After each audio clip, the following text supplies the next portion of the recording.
Assalamualaikum warahmatullahi wabarakatuh.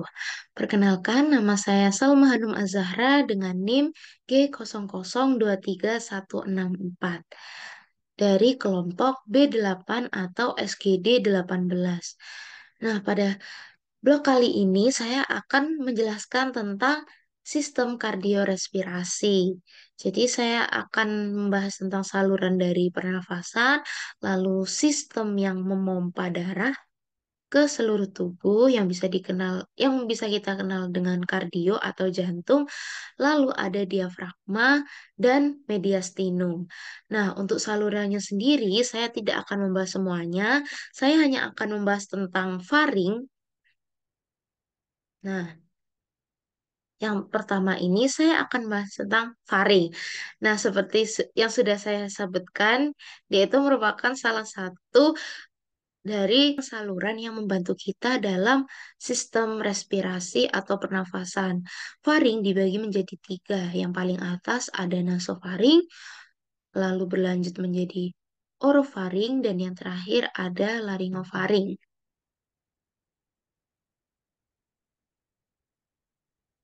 Nah, yang pertama ada nasofaring. Nasofaring itu terletak setinggi VC1 sampai 2. Dia itu adalah bagian faring yang memiliki fungsi sebagai respirasi. Jadi, sebenarnya tidak semua bagian dari faring itu berfungsi sebagai respirasi. Ada juga yang berfungsi sebagai sistem pencernaan. Nah, lalu dia itu memiliki beberapa struktur di dinding lateral. Yang pertama ada opte atau ostium pharyngeum tuba auditiva. Nah, ostium ini merupakan pintu masuk dari tuba auditiva atau tuba eustasian dan menghubungkan nasofaring dengan kavitas timpanika. Lalu yang kedua ada struktur namanya torus tubarius dan torus levatorius. Nah, torus ini merupakan peninggian yang ada di opte. Nah, bedanya torus tubarius dengan torus levatorius itu, kalau tubarius dia berada di sebelah posterior dan superior dari opte. Kalau yang torus levatorius dia itu eh, berada di inferior dan dia itu dibentuk oleh musculus levator veli palatini.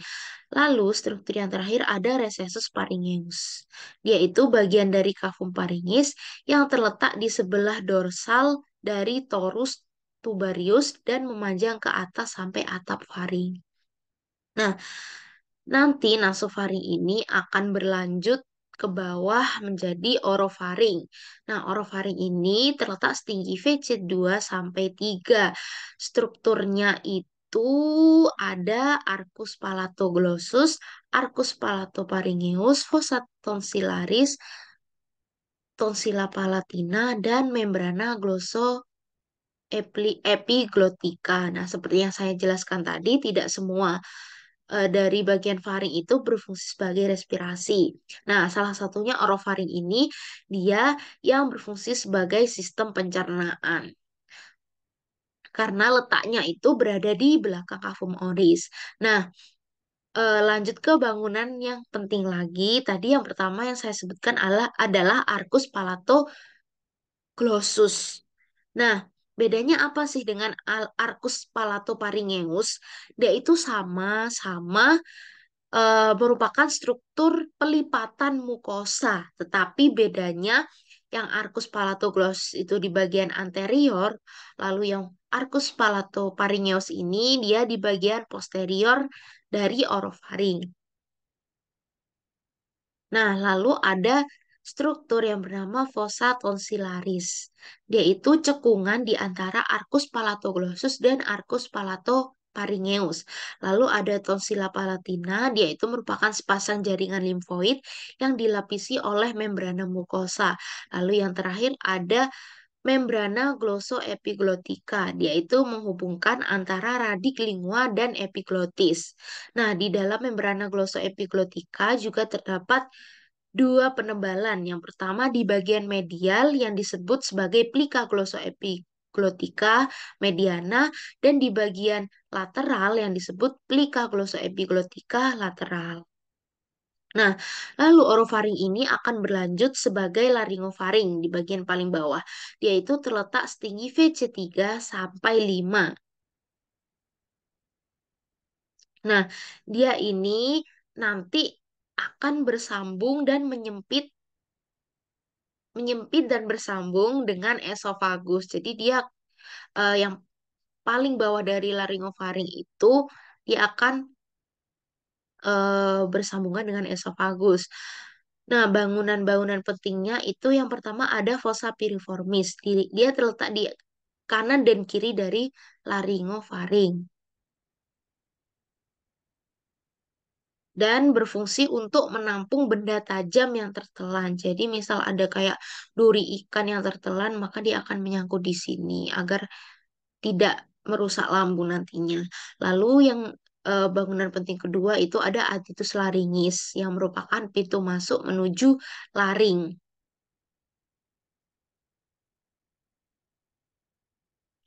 Dan dia terletak di dinding anterior laringofaring. Jadi dia ini merupakan struktur yang bergabung dengan esofagus tadi. Lalu selanjutnya saya akan langsung menuju ke sistem kardio atau jantung. Nah, kardio sendiri itu mempunyai 4 struktur, yaitu ada apex, basis, 4 fasies, dan 4 margo. Nah, basisnya itu dia akan mengarah ke bahu sebelah kanan dan apexnya ke panggul kiri. Jadi, bahu kanan dan begini, kiri. Nah, jadi kita akan langsung membahas ke fasiesnya. Yang fases pertama itu ada fasies sternocostalis. Dia itu dibentuk oleh ventriculus dextra dan atrium dextrum. Yang diantaranya terdapat sulcus atrioventricularis. Sini bisa dicari. Nih.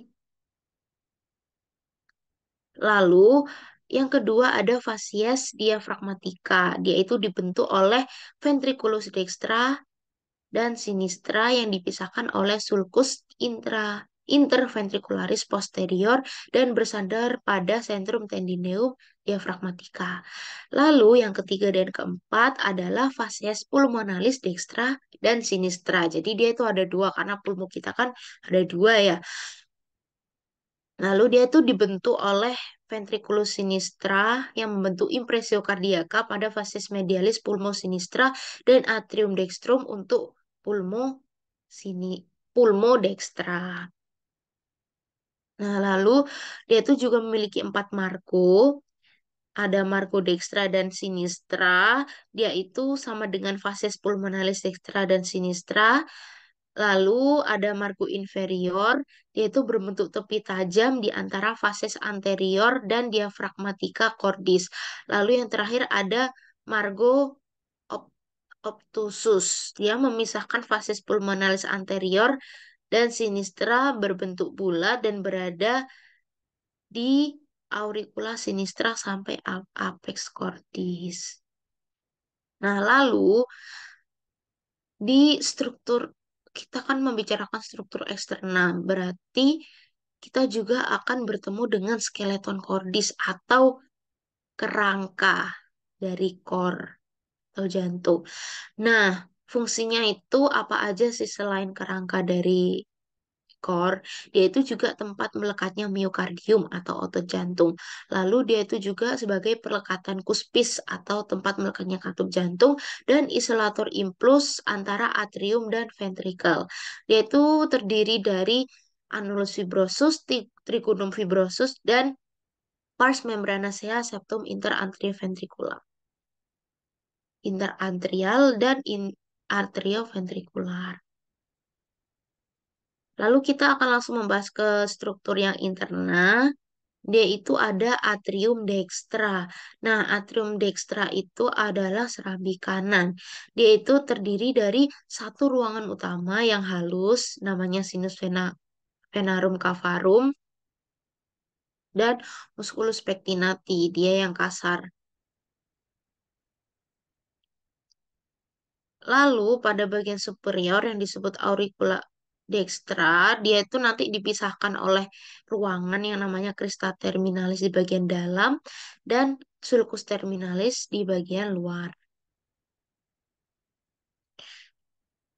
Nah, bagian superior tadi, auricula dextra itu, dia itu berbentuk kantong otot kerucut yang merupakan proyeksi dari atrium dextra.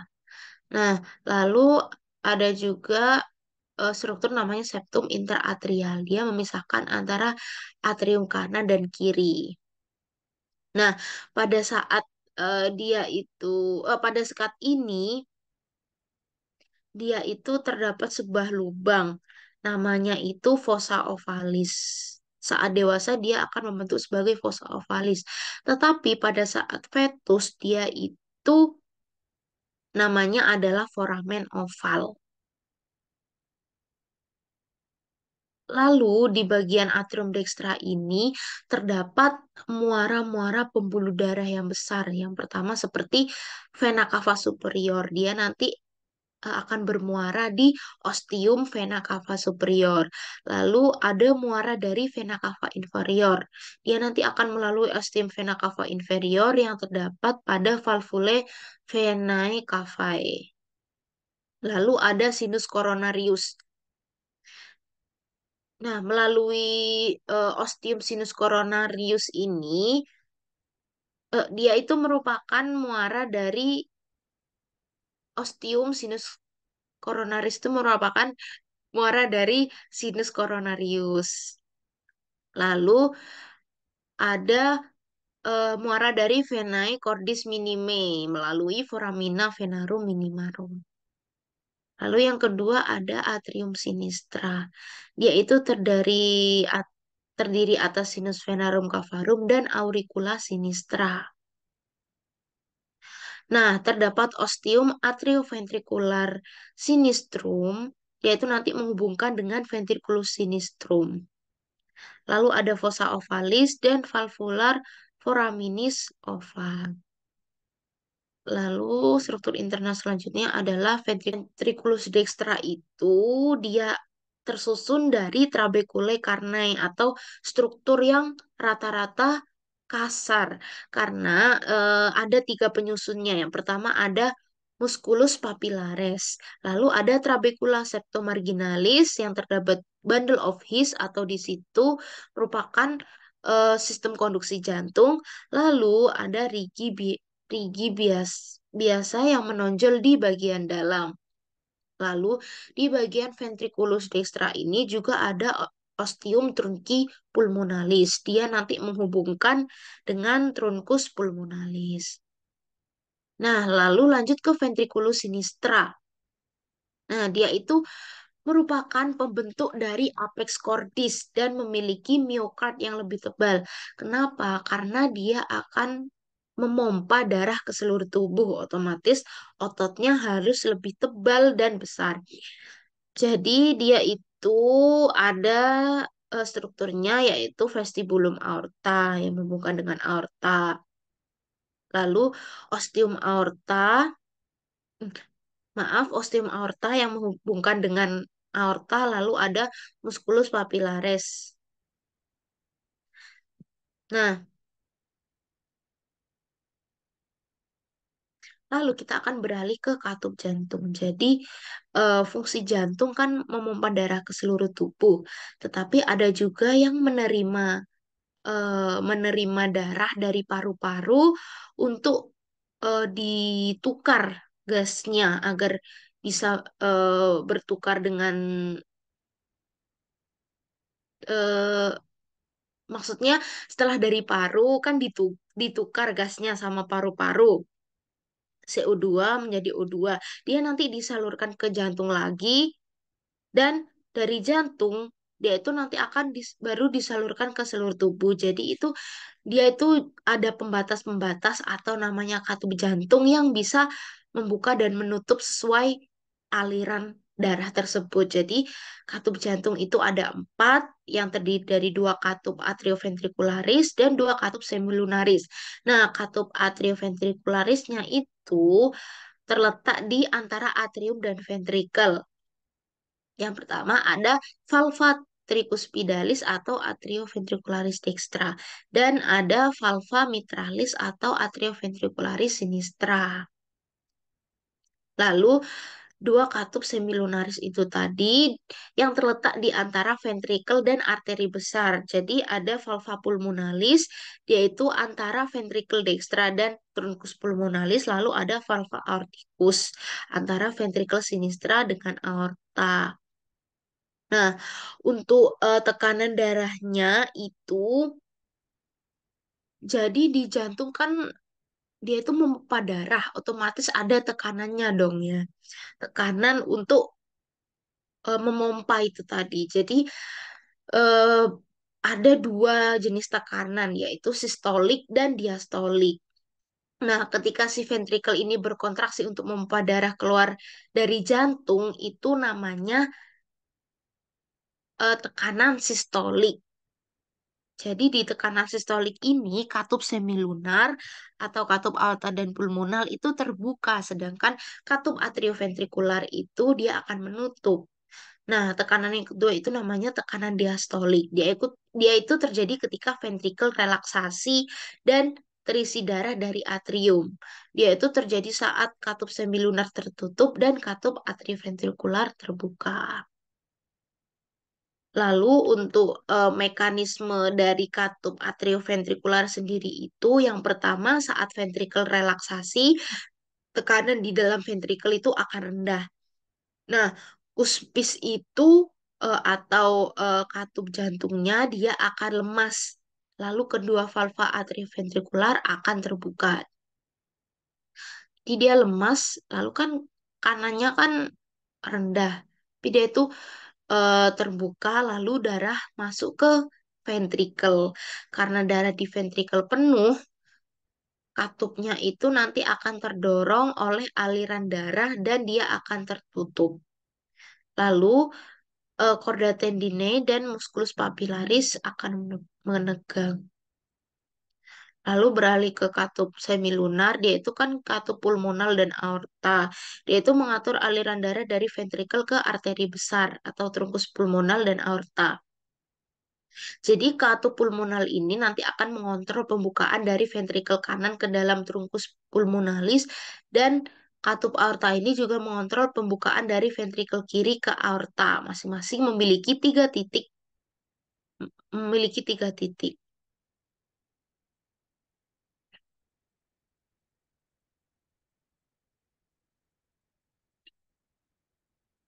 Jadi kalau untuk yang mekanisme valva pulmonal dan aortika itu masih berhubungan dengan tekanan sistol tadi. Kalau yang pulmonal itu selama sistol tekanan aliran darah yang mendorong mendorong katup ada tekanan darah yang mendorong katup ke atas sehingga darah akan mengalir ke arteri pulmonalis.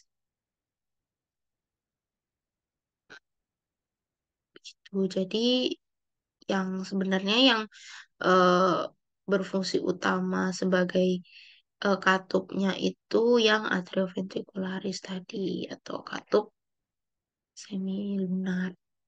Eh, maaf, katup ya atrioventrikular.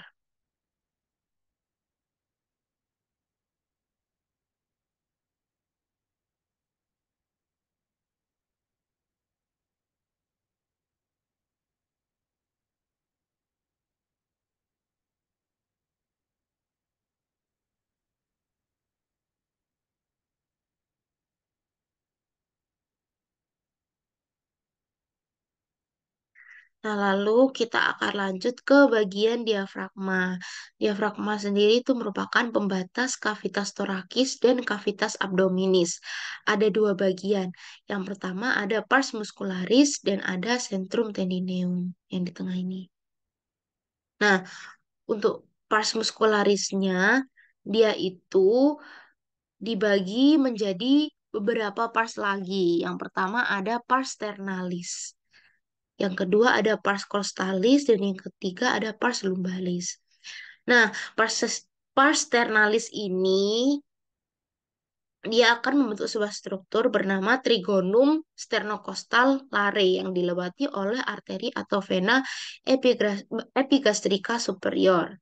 Dia itu eh, merupakan tempat yang lemah dan sering terjadi penyakit namanya hernia diafragmatika. Lalu di pars costalis itu dia akan membentuk kubah pada diafragma. Dan yang ketiga ada pars lumbalis, yaitu strukturnya ada arcus lumbosacralis medialis dan arcus lumbosacralis lateralis. Lalu kita beralih ke centrum tendineum. Dia itu merupakan pusatnya dari diafragma kayak eh nih. Jadi dia itu ada beberapa struktur. Yang pertama ada hiatus esophagus yang setinggi VTH 12. Dia itu dilalui oleh aorta, ductus thoracicus, vena azygos, dan hemiazygos. Lalu untuk yang kedua ada struktur namanya hiatus esophagus. Dia setinggi VTH 10. Dia dilalui oleh esophagus, nervi vagi, ramus esophageal, dan arteri gastrika sinistra. Lalu yang ketiga ada foramen vena cava morgagni setinggi VTH 8. Dia dilalui oleh vena cava inferior, nervus phrenicus, dextra, dan vasa limfatika.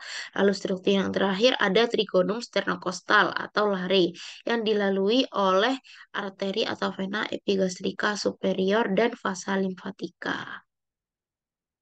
Nah, kita berlanjut ke mediastinum yang merupakan ruangan di dalam kavitas torak di antara kedua kavitas pleura. Dia itu eh, kayak pelindung dari organ organ respirasi salah satunya. Jadi ada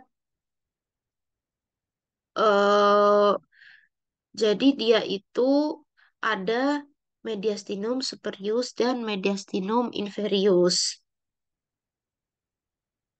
Nah, sebelumnya dia itu merupakan sebuah bidang transversus yang membentang dari angulus ternalis pertemuan atau pertemuan antara manubrium dan corpus sterni sampai ke diskus intervertebralis antara VTH 4 dan 5.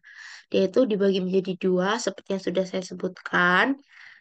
Nah, di mediastinum inferius ini dia juga dibagi lagi menjadi tiga bagian yaitu anterius, medius, dan posterius.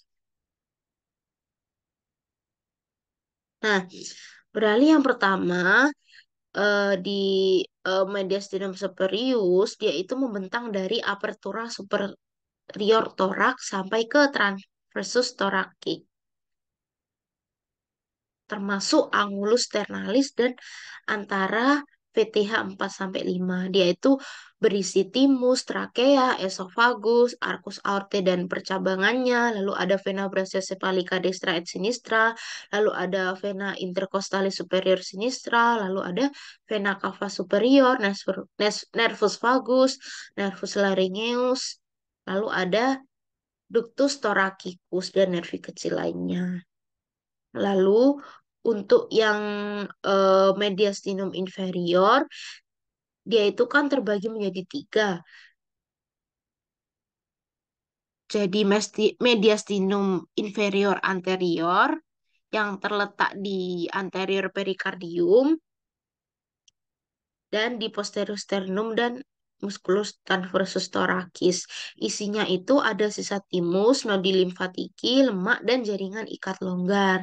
Lalu ada mediastinum inferior media. Dia itu letaknya di kavitas pleura dextra et sinistra. Isinya itu karena dia di tengah, dia itu isinya core, perikardium, nervus phrenicus, pangkal aorta, arterie dan venae pulmonalis, vena cava dan bronki primarii.